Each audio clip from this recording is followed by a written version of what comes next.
Japan pledges to help Philippines rebuild Marawi.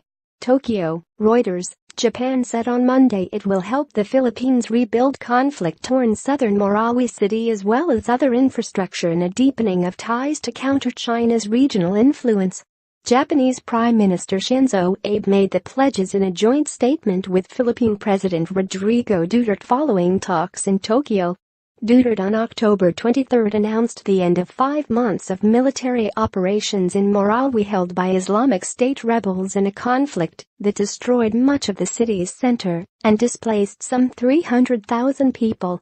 The government of Japan recognizes that rehabilitation and reconstruction of the city of Marawi and is extremely important, the statement said. Japan also offered to help with other projects ranging from rail infrastructure to river defenses, including a possible 600 billion yen loan to help fund development of a subway in Manila.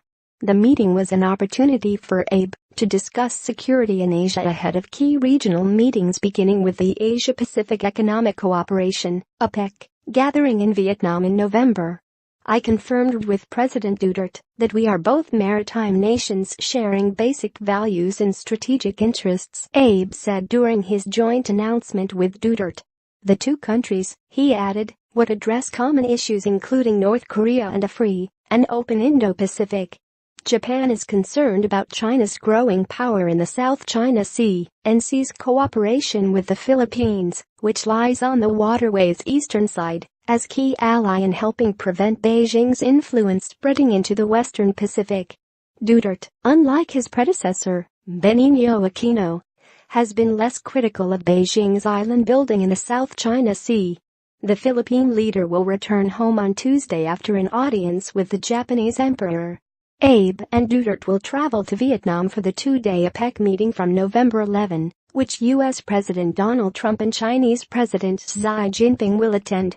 Leaders from the Association of Southeast Asian Nations, ASEAN, and other countries in the region will meet again in the Philippines after the APEC gathering for the East Asia Summit and a gathering of ASEAN that will be chaired by Philippines President. Duterte in his statement in Tokyo did not mention China, instead calling North Korea to halt its ballistic missile and nuclear test and return to talks with the U.S., Japan and other countries. Reporting by Tim Kelly. Editing by Sanjeev Miglani.